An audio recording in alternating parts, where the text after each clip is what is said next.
미래를 준비하게 하소서.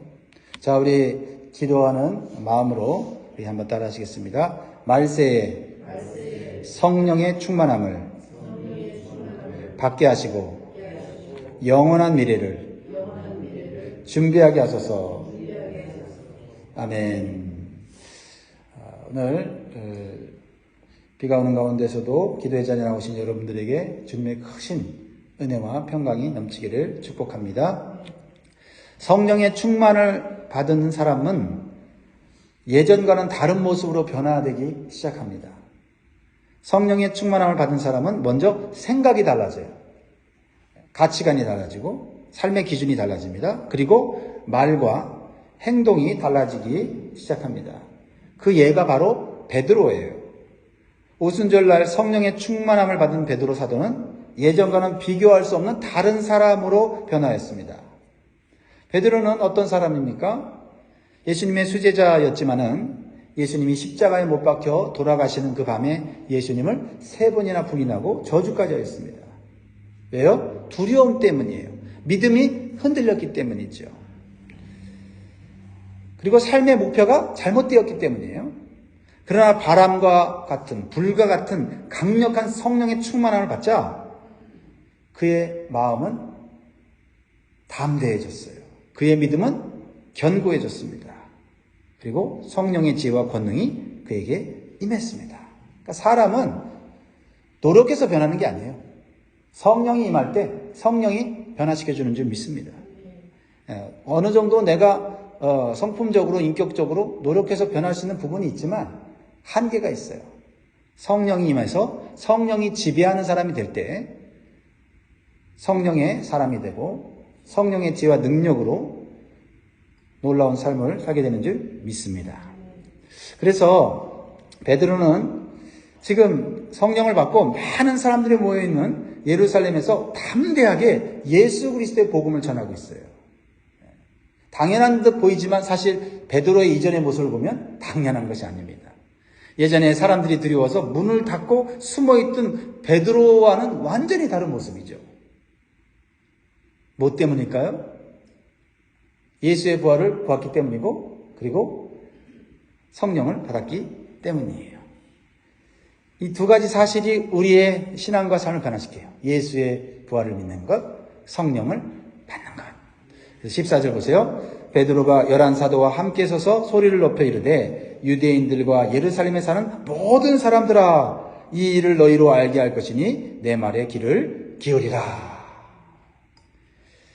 이렇게 성령의 충만을 받으면 마음과 믿음이 담대해집니다. 그리고 또 성령의 충만을 받으면 말의 지혜와 능력이 생겨요. 그래서 우리가 말의 지혜와 능력이 부족할 때 기도해야 돼요. 성령을 부어주소서. 성령이 임하면 내가 왜 이렇게 지혜로워졌지? 내 말이 이렇게 사람들에게 이렇게 잘 통하지? 이런 느낌을 받게 돼요. 120명의 성도들이 성령 충만하여 방언하는 걸 보고 어떤 사람들이 술 취한 것으로 조롱하면서 오해를 했어요. 그래서 베드로는 적극적으로 일어나서 그 오해를 지혜로운 말로 잘 해결합니다. 15절 보세요. 때가 제3시니 너희 생각과 같이 이 사람들이 취한 것이 아니라.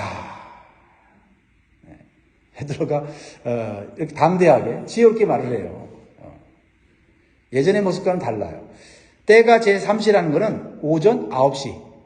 오전 9시라는 거예요. 오전 9시에 이 사람들이 또 오순절 명절에 와서 술 취하겠냐. 그러면서 무엇을 의미해요? 보통 유대인들은 오전 9시에 성전에 나가서 기도하는 것이 습관화됐다는 거예요. 그러니까 조롱하는 사람들의, 비난하는 사람들의 생각을 바꿔주는 말을 하는 거예요. 그들의 눈에는 성령을 받은 현상을 모르니 술 취한 것으로 생각할 수도 있지만 술 취한 게 아니라는 거예요. 그래서 이 오전에 9시에 술 취한 것은 상식적이지 않고 신앙적으로도 상황적으로도 맞지 않다라고 조근조근 지혜롭게 설명하는 거예요. 이렇게 베드로는 성령의 충만함을 받자 감정적으로 동요받지 않고 논리적으로 차근차근 말하는 지혜를 갖게 되었다는 거죠. 이러한 모습이 뒤에도 나와서 산해되는 공의회 앞에, 그 재판장 앞에 서서 두려워해야 되는 그런 상황에서도 베드로는 담대하게 성령에 충만하여 하나님의 말씀을 그들에게 전합니다. 예전 같으면 베드로는 누군가가 조롱하고 누군가가 위협하면 감정적으로 행동했죠. 심지어는 예수님이 대지상의 군사들에게 잡히시던 그 밤에 어떻게 했어요? 칼까지 사용하면서 문제를 해결하려 했던 급한 성격이었다. 또는 또 반대로 두려움의 감정에 사로잡히자 급격히 소심해져서 작은 여종이 당신은 예수의 제자가 아니냐? 그러니까 예수의 제자라는 말을 못하고 오히려 그 상황을 모면하기 위해서 어떻게 해요? 나 예수를 모른다 하면서 저주까지, 부인하고 저주까지 하지 않습니까? 그리고 어떻게 해요? 슬그머니 도망가 숨어버려요. 그러니까 베드로의 성격은 극과 극이야. 극과 극. 그런데 베드로가 성령 충만을 받고 나자 조롱하는 사람들 앞에서 담대하게 지혜로운 말로 그들에게 논리적으로 설명하고 그 기회를 이용해서 뭐예요? 그 기회를 이용해서 조롱하는 그 기회를 이용해서 예수 그리스도의 복음을 전하고 있다는 거죠. 그래서 사도행전 2장에 이 베드로의 이 설교가 많은 사람들에게 감동을 줘요. 오늘날 어떤 성도들은 세상 사람들 앞에 내가 예수님 믿는 사람이라는 것을 말하기를 두려워하는 성도들이 있어요. 여러 가지 이유가 있을 거예요. 믿음이 없어서 그럴 수도 있고, 불편해서 그럴 수도 있고, 혹시 손해볼까봐 나 예수 믿는 사람이라고 말하지 못할 때가 있다는 거죠. 그래서 성도들은요, 반드시 성령 충만 받아야 돼요. 성령 충만 받지 않으면요, 너무 감정적으로 흐를 수도 있고, 아니면 너무 소심해질 수 있어요. 나를 비난하고 조롱하는 그 상황 가운데 성령의 지혜를 받으면 그 기회를 이용해서 그리스도의 복음을 전하는 기회로 삼을 수 있다는 겁니다. 그러므로 자신 있게 예수 믿는 사람인 것을 말하고 예수의 사랑과 복음을 전할 수 있는 우리가 되기를 간절히 소원합니다. 성령 충만한 베드로는 어떤 변화된 모습을 보여줍니까? 성경의 말씀을 올바로 깨닫고 전하는 모습을 보여줘요. 그렇습니다. 우리가 성령 충만하면요, 성경이 올바로 깨달아져요. 그리고 그 성경을 내 삶에 올바로 적용하고 실천하게 된다 이 말이죠. 성령을 통해서만이 성경을 올바로 우리가 깨달을 수가 있습니다. 베드로가 성령 충만하기 전에는 예수님이 하신 말씀이나 구약의 성경 말씀을 온전히 깨닫지 못했어요. 그래갖고 예수님이 하신 말씀에 동문서답할 때가 많았어요. 그렇죠? 예수님이 얼마나 답답했겠어요. 근데 가끔씩 또 베드로가 올바른 말을 했죠. 특별히 예수님이 누구냐 할 때 주는 그리스도시요 살아계신 하나님의 아들이십니다. 그랬을 때 예수님이 뭐라고 그랬어요? 네가 깨달은 게 아니라 하늘에 계신 아버지께서 너에게 깨닫게 하셨다. 즉 성령이 깨닫게 해주셨다는 걸 말해요. 일시적으로는 좀 깨달았지만 지속적으로 깨닫지 못한 것은 성령이 내면 안에 충만히 임하지 않았기 때문이다.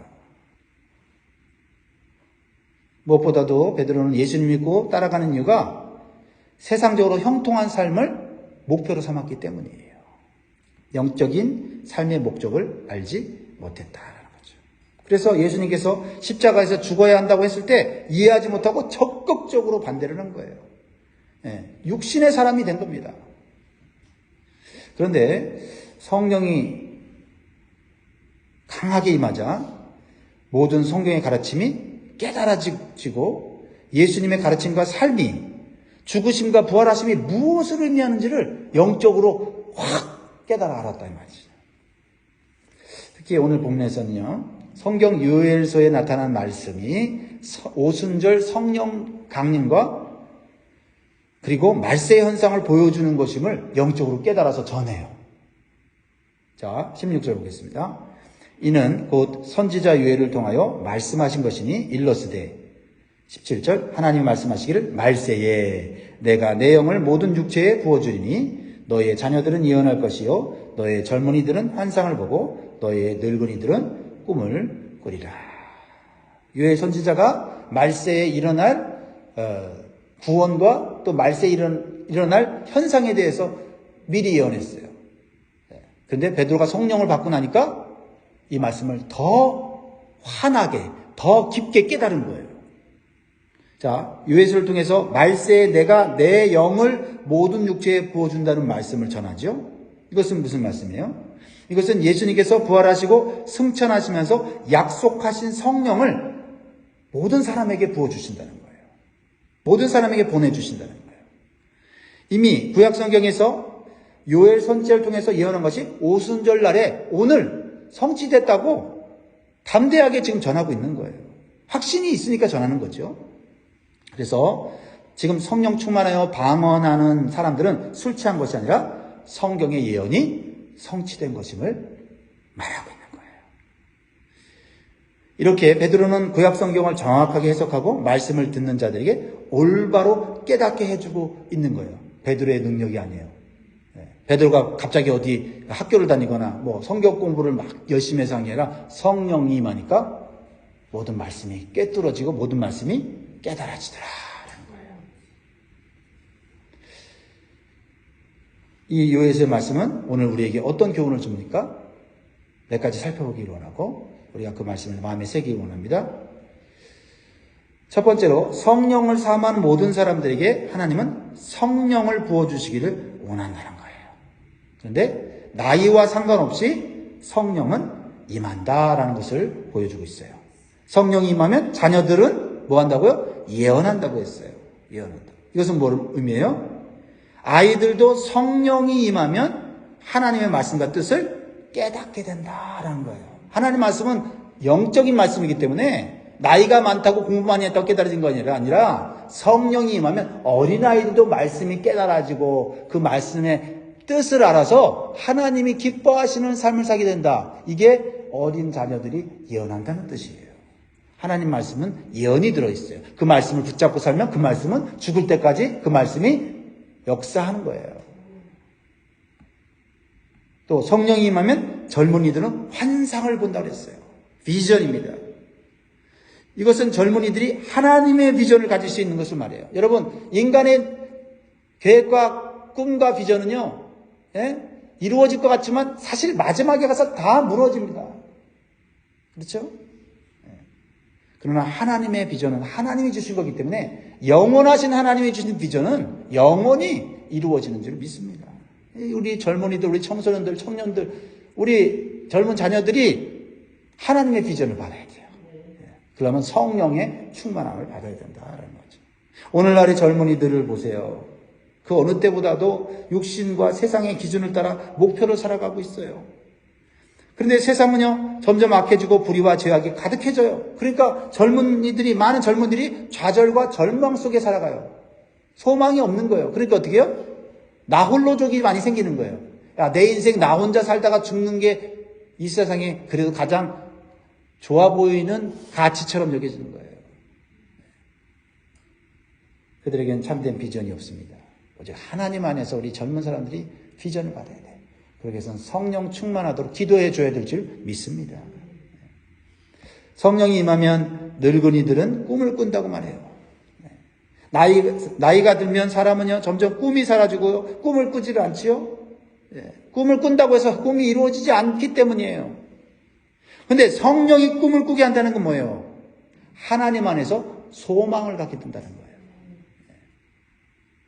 하나님 안에서는 어린아이나 청년이나 나이 많은 사람이나 똑같아요. 그렇죠? 하나님은 영원하신 분이에요. 하나님의 나이는 영원이에요. 그러니까 하나님 입장에서 보면 다 어린아이야. 80대 노인이 60대 자녀를 보면 어떻게 봅니까? 자기 자녀로 보잖아요. 그렇죠? 때로는 어린아이처럼 대합니다. 하나님 볼 때는 나이가 많아도 하나님 안에 소망을 가지면 그 소망은 영원한 거예요. 그러니까 나이가 들면 이 세상에서는 할 일이 없고 사람들이 알아주지 않고 그리고 인생에 재미가 없다고 할지 모르지만 하나님의 성령을 받으면 그 나이에 맞는 죽을 때까지 의미 있는 병상에 혹시 누워있는다 할지라도 병상에서 세상을 중보기도로 통치하면서 자녀의 인생을 복되게 하는 일을 할 수 있다는 거죠. 지난 주일에 우리 나눴잖아요. 중보기도 50년 동안 병상에 누웠는데 자기 동생 선교사를 위해서 중보기도할 때 그 중보기도의 능력이 어떻게 해요? 그 선교사의 삶의 역사가 일어난 걸 우리가 들었잖아요. 또 성령 충만을 받는 것은 나이뿐만 아니라 성별과 신분의 차이도 없다. 이거 그 당시에는 이게 파격적인 거예요. 자, 18절 보세요. 그때 내가 내 영을 내 남종과 여종들에게 부어주리니 그들이 예언할 것이요. 그 당시 로마 시대는 노예들이 많았어요. 로마 시민들은 굉장히 적었고 또 귀족들은 사실 몇 퍼센트 안 됐어요. 대부분이 다 노예들이었거든요. 노예로 평생 사는 자들에게 소망이 없어요. 근데 성령이 남종과 여종에게도 부어진다는 거예요. 그래서 초대교회에 많은 노예들이 성령을 받고 예수님을 믿고 구원을 받았어요. 그리고 교회에 헌신했어요. 그러니까 주인과 노예가 같이 교회 생활하는 거예요. 성령 안에서 자유함을 누리는 거예요. 비록 육신적으로 묶여 있지만 성령 안에서 자유를 누리니까 노예로 살면서도 예전에는 주인의 눈을 속이고 주인의 물건을 훔치고 어차피 난 노예로 살다가 죽는다 하면서 막 살았는데 성령이 임하니까 노예들이 주인들을 감동시켜요. 주인들이 예수 믿게 만드는 거예요. 경건하고 선한 삶을 살면서 스스로 기쁨을 누리는 거예요. 성령 충만한 사람은 이렇게 살아가게 된다라는 것이죠. 자, 또 한 가지 오늘 보여주는 교훈은 성령 충만한 사람은 말세에 하나님의 심판이 있다는 사실을 깨닫고 준비하는 삶을 산다라는 거예요. 성령 충만한 사람은 이 시대의 흐름을 알아요. 하나님이 이 시대를 어떻게 이끌어가는지 하나님의 계획과 시간표를 느낀단 말이에요. 말세는 예수님께서 이 땅에 오신 때부터 시작된 거예요. 그리고 성령이 임하심으로 모든 사람을 위한 구원의 역사가 일어나기 시작한 거죠. 그런데 이 구원의 역사가 끝나는 날이 있다는 거예요. 그때가 바로 마지막 심판 때라는 겁니다. 그거를 성경의 예언을 통해서 깨달은 베드로가 전하는 거예요. 19절, 20절 같이 있습니다. 시작. 또 내가 위로 하늘에서는 기사를 아래로 땅에서는 징조를 베풀리니 곧 피와 불과 연기로다. 주의 크고 영화로운 날이 이르기 전에 해가 변하여 어두워지고 달이 변하여 피가 되리라. 여러분, 시간의 차이일 뿐이지 앞으로 하늘의 기사와 땅의 징조가 나타나서 결국 피와 불과 연기와 같은 이 엄청난 세상의 멸망이 종말이 다가온다는 거죠. 자연의 이상 현상이 일어나요. 주의 크고 영화로운 날 뭐예요? 주님의 재림의 날이면서 심판의 날이에요. 구원의 문이 닫히는 날이에요. 그때 어떻게 해요? 자연은 어떤 현상이 일어납니까? 해가 어두워지고 달이 변하여 피가 된다고 했습니다. 그리고 예수님께서도 이 땅에 살아계실 때 말세의 징조를 말씀하셨죠? 이 세상에 많은 지진과 기근과 전쟁이 있을 것이고 자연과 하늘의 징조와 기사가 있을 것인데 그때 주님이 구름 타고 오실 것이다 말씀하셨어요. 그리고 마지막 하나님의 공의로운 심판이 있을 것이니 믿음을 가지고 경건한 삶을 사는 자들은 낙심하지 말고 끝까지 믿음을 지키고 하나님의 뜻대로 선한 삶을 사는데 힘쓰라고 말씀하셨어요. 우리가 이 땅 가운데 살지만 세상의 유행과 세상의 악함에 우리가 빠져들거나 낙심하지 말아야 될 이유가 여기 있어요. 히브리서 9장 27절에 한 번 죽는 것은 사람에게 정하신 것이요 그 후에는 심판이 있으리니. 이 말씀 믿으십니까? 네.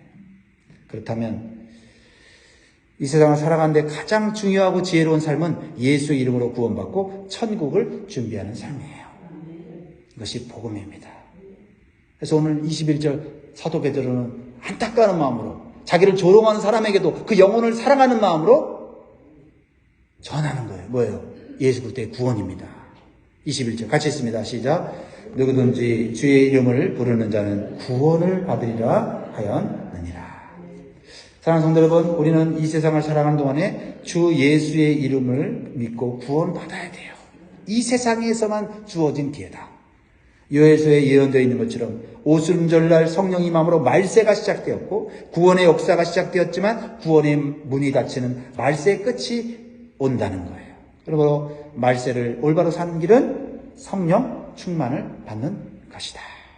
그리고 먼저 우리가 성령의 지혜와 권능을 받아서 구원의 문이 닫히기 전에 구원의 복음을 불신가족과 이웃들에게 전하는 삶을 살아야 할 것입니다.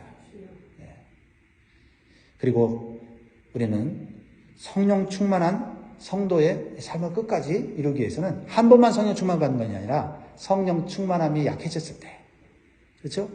내 삶에, 내 마음에 메마름이 찾아올 때 우리는 성령 충만을 갈구하면서 기도해야 될 줄 믿습니다. 오늘 우리의 기도 제목을 생각해 봅니다. 말세에 성령의 충만함을 받게 하시고 영원한 미래를 준비하게 하소서. 오늘 이 말씀을 들은 여러분들 마음에 어떤 마음이 듭니까? 우리 가족들, 우리 이웃들, 우리 사랑하는 또 친척들에게 구원의 문이 닫히기 전에 그리스도의 복음을 전할 수 있는 그런 날이 되기를 간절히 소원하시기 바랍니다. 기도하겠습니다.